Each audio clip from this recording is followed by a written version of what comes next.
The Halloween fun is far from over because I'm making Wyatt and I couples costumes. That's right, we're being Padme and Anakin. And now you may or may not be thinking, why not be Han and Leia? Yeah, why not be Han and Leia? Well, because a couple of years ago, I saw all of the Star Wars movies for the first time, in proper order. Episodes 1 through 6, we even put Rogue One in between, and I came away from that liking the prequels the most. I genuinely just really love the actors in that movie, I love the costumes, and I especially love Jar Jar Binks, despite what the internet may have to say about him. Now, the first step to get this ball rolling is of course materials. And as far as my Padme outfit is concerned, done and done. However, Anakin's look calls for some shopping.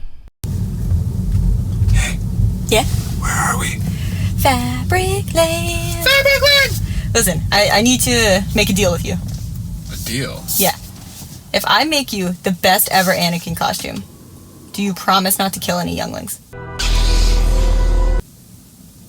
I can't make any promises I'm gonna be Anakin. Sure you can. That'd be very un-Anakin of me. To spare the younglings? Yeah. Alright, just do your best. Okay. We located some brown fabric for an undershirt, some black knit for the main shirt, and of course pleather to make the vest. The only thing we couldn't find was something to make the outer cloak out of, so we're gonna have to go look for that elsewhere. Also, the day we were shopping for all this was actually Thanksgiving in Canada, so here's a little glimpse of what we made for dinner, because I'm so proud of it. It's a mushroom Wellington since we don't eat meat. Come at me, Gordon Ramsay. Then naturally, we topped off our vegetable-filled evening with some dinosaur mini golf. 10 out of 10 Thanksgiving, now back to work. Today I'm starting on Padme's outfit. It's pretty simple, which is why I'm doing it first. Basically just leggings and a top with a couple little fancy design details, but we'll get to those later on. I started with the leggings because I already had a similar pattern that I had just made for myself, so I basically just copied it. Then onto the top. It's pretty simple except for the right angled style lines. Those require you to move slowly and carefully and really stay on top of things. She seems to be on top of things. She can't do that. Oh, but I can, and I did. And look how satisfying those angles are. Next, I gave those front seams a good little press with the iron, then attached the front to the back, the sleeves to the body of the top, and added a neckband. At this point, the top is all but done. I just need to hem the long sleeve and then sort of artfully cut, if you will, the hem and the short sleeve. And now I was actually thinking I might ask Wyatt to cut it for me because it's supposed to look as though it's been like ripped off in like a battle, and it's supposed to be really uneven and jagged and just like all over the place.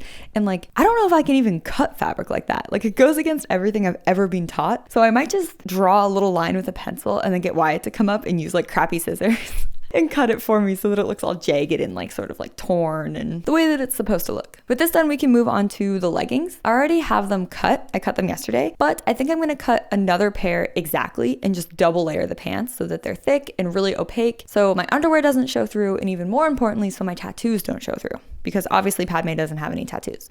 I began by cutting out that extra layer of tattoo camouflage and then sewed some pin tucks down the front of each leg. Now, if you've ever wondered why I wear those bulky headphones in a lot of shots in these videos, let's stop the time lapse and cut to real time for a second.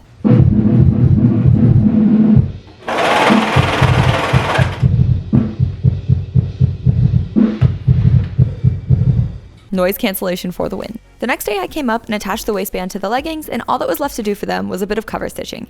Unfortunately though, my cover stitch machine was still suffering from the fluff-pocalypse that occurred during the making of my Cruella video. Once all the fluffs were cleaned up, I cover stitched the waistband, hems of the pants, and the hem of the full-length sleeve on the top.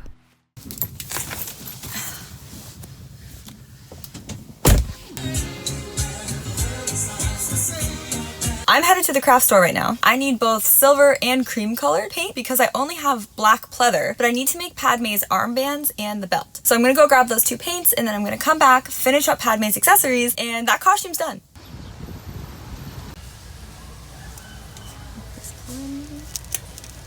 Ultra metallic. What do we do? Metallic bright silver?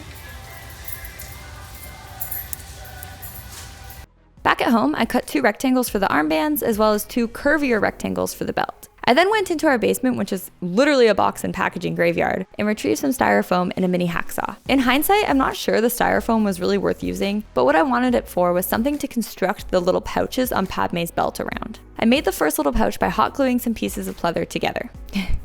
Little rhyme there. I really can't describe it any better than that because what I'm doing here is very not technical. I was just winging it as I went along. I then finished it up with a little flap that was cut into a rounded point shape. Does that make sense? Here's what it looks like. As well, I put a loop of pleather on the back so that it can slide right onto my belt. Next up, the bigger pouch. This one I really utilized the styrofoam for. Basically just wrapping the hunk of styrofoam in pleather like a little white Christmas present, and of course adding the same sort of rounded point flap. With all the pleather pieces made, I could do the fun part, painting. Also, more shopping. We got the brown wool for Wyatt's Anakin cloak while visiting a pal in another city. I forgot to film it because I'm a professional, but that's not what's important anyways. What is important is the fact that immediately after leaving the fabric store, I walked into an antique store and found this. A vintage Singer sewing machine from the 1940s. To make it fit into our trunk and transport it back home, we had to remove its little handle, which thank God we could actually do, or else I'd have to find another way to get this thing home.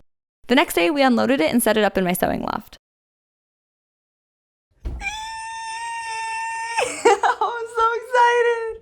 I mean, look at this thing. It's a work of art. With that all sorted, let's get back to Padme. I peeled my painted pleather pieces off the paper, that's a freaking tongue twister, and glued the armbands into a loop. I also attached the front and back belt pieces together and put some snaps on one side so I could easily take it on and off. At this point, my Padme look is 100% done. The belt is good to go, so are the armbands and the leggings in the top. So today I'm gonna start working on Wyatt's Anakin costume. And Anakin's look really is in layers, like onions and ogres. The innermost layer, the one that's actually against the skin, is sort of like a brown undershirt. On top of that is a tunic. On top of that, the leather sort of vest. On top of that, a belt. And then finally on the outside is the cloak. Today I'm gonna work on the undershirt and the tunic and just try to get those two items done. The undershirt is really only seen at the neck and only like a couple inches of it. So I'm not actually gonna make a full shirt. I'm gonna make what's called a dickie, which is like a little tiny shirt that only covers like the neck and like maybe down to here. People sometimes wear them under shirts that they wanna make it look like there's a collar under, but they don't wanna wear a full shirt, so they put like just the collar part. That's essentially what I'm doing with this. So let's get to it. As a starting point for all of Wyatt's Anakin patterns, I'm using a shirt pattern that I already drafted for him and like the fit of. For the undershirt dickie, I of course only needed the shoulder and neck area, so I traced that out and then created an extension that went beyond center front. I cut the front and back pieces out of this brown cotton, as well as some 4-inch wide strips on the bias, or diagonal.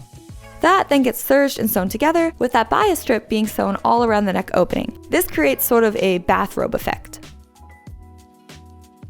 Next up, the tunic. I traced the same base pattern and created a similar extension beyond center front on this as well, since the tunic is also really similar to a bathrobe. Then I drafted the dramatically flared sleeves.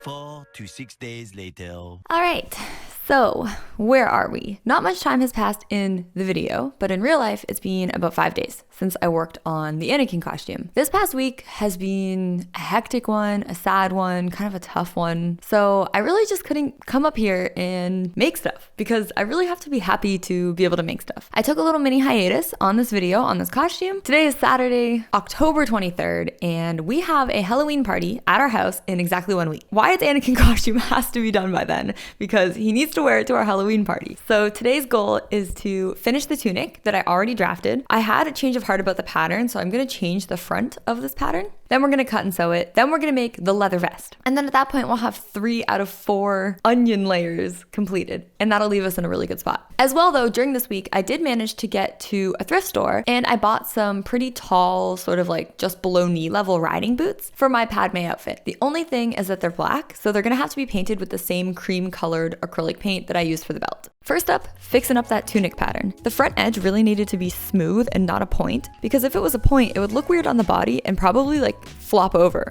while you're wearing it, which is bad. Then I cut out the pieces as well as some more bias strips. Sewing this shirt is pretty damn simple. I just sewed up the shoulders and the side seams, then popped on the sleeves and did the hem. The last step is just sewing that bias strip to the neck/front opening. Easy peasy. The only thing about making clothes for Wyatt is that the pieces are all so much bigger to move around. I must admit it was quite convenient to sew those tiny little Padme top pieces together. But anyways, onto the leather vest, except it's not really a vest because calling it a vest presumes that the left and right halves are connected. This is not that. It's really just 2 big old rectangles of pleather that go over the shoulders and below the belt, or under the belt, I guess. Whatever. The great thing about pleather too is that it's fairly resistant to sand. I don't like sand. With those 2 pieces done, I decided to tackle painting my boots. I was worried about running out of cream colored paint, so I did a coat of white first, then came back with the cream later on. Next layer of our little Annie onion is the belt. I made this by cutting 2 rectangles of pleather, one wider than the other. Those got hemmed, and then I attached a buckle to the narrower strap in the center. I also added some extra belt loops and studs for flair, as well as created a way for this to fasten with snaps that wouldn't be visible on the outside. Under Anakin's belt is a little rectangle of fabric, so I created that out of the same knit material as the tunic. Next, I needed to devise a way for the lightsaber to hang from the belt. It has this little circle knob thing, so I figured that's close enough to a button that I'd add a belt loop with a buttonhole. I reinforced the loop with 2 layers of pleather and hot glue, and then I was trying to put it in for the first time, and it broke! So obviously I marched myself downstairs and tried to see what I could do to fix this damn lightsaber.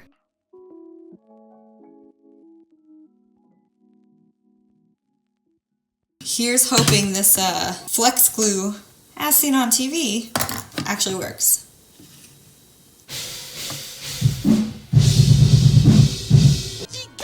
It's a new morning, and I have today and tomorrow to create Wyatt's Jedi Cloak. After that, I have one day to put the finishing touches on the accessories, and we are shooting these costumes. So let's not even waste time chatting, let's just get right to it.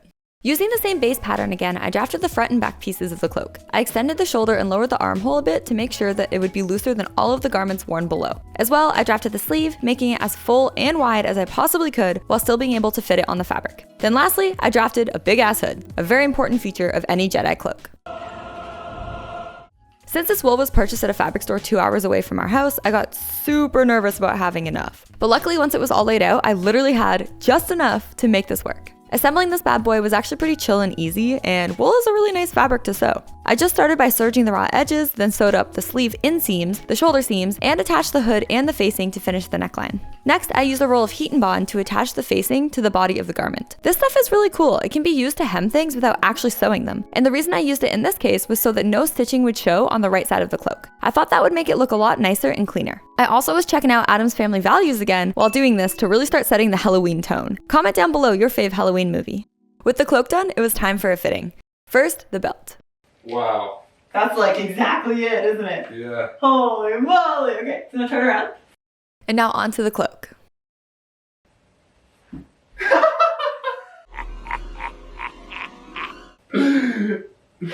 Wow. Wow, okay, cool. I'm just gonna put some pins at the hem.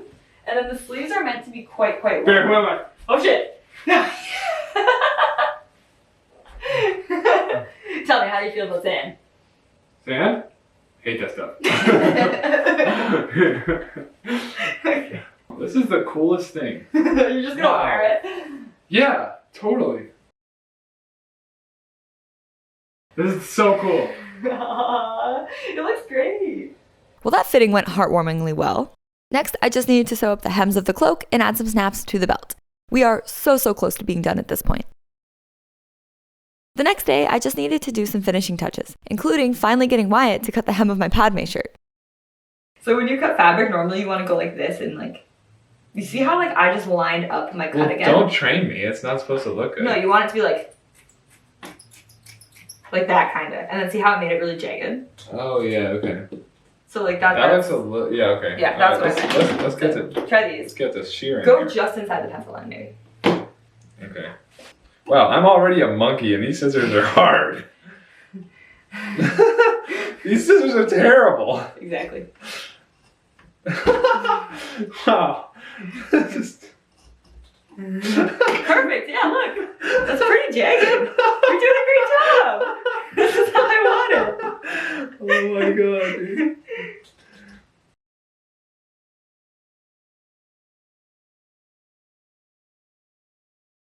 That's perfect. That's exactly what I wanted. And we just need to like do a little. Just zhuzh it up a little. Just don't do it too much or it'll roll. Because it's stretchy fabric, you know what I mean? Yeah. Cool. Okay, so now why don't you just trim a little off the sleeve? Even if hers isn't jagged, I think it'll look better. Wow, great Oh, it's job. tattered and torn. Thanks for your assistance. Could be a scene kid, could be Queen Amidala. You don't really know, Yeah, you really. If this was black, definitely seemed good. right? Yeah, totally. Then I needed to fix the lightsaber again, because even after the super glue, that little knob still snapped right off. Don't worry, I've already printed the return receipt for this thing. The way I came up with to fix it though, was to duct tape the knob into place, then wrap a piece of pleather around it that got tucked into the battery opening. That way it's held in place by both the tape and the tension of the pleather. Last but not least, there was the matter of Wyatt's boots. All the Jedi wear pretty high riding boots, but we couldn't find any for Wyatt at the thrift store like we did for me. So I decided to construct a fake bootleg that would slip over a pair of his short boots. A bootleg, if you will. And these actually turned out way better than I was even thinking they would. So now put your left boot on. Whoops. I mean, it does look like it, especially from the front. You can try tucking it in or putting the boot sleeve over top and just see what like looks and feels better. These are my Republic standard issue tie-dye pants. If those were brown, they'd actually be fine because his are baggy. Yeah, they are. Yeah. Yeah, they are. Yeah, okay, yeah, that works. It's not perfect, but hey. For a boot I just made out of nothing. That looks all right. Yeah, it actually looks really good. It actually does. It doesn't look terrible. At first glance, you'd never know. Okay, cool. I just gotta make one more and then that's it. This is the last piece of the costume. So I quickly whipped up that second bootleg, and now it is finally time to check out these costumes.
Hey guys, thanks so much for watching this video all the way to the end. I just wanted to say that if you enjoyed it, please consider supporting my channel on Patreon. It really goes a long way to helping me purchase new materials and equipment to make these videos. As well, I wanted to leave a huge shout out to my friend Bryce for helping us shoot the end look. Happy Halloween, and I'll see you guys all next time.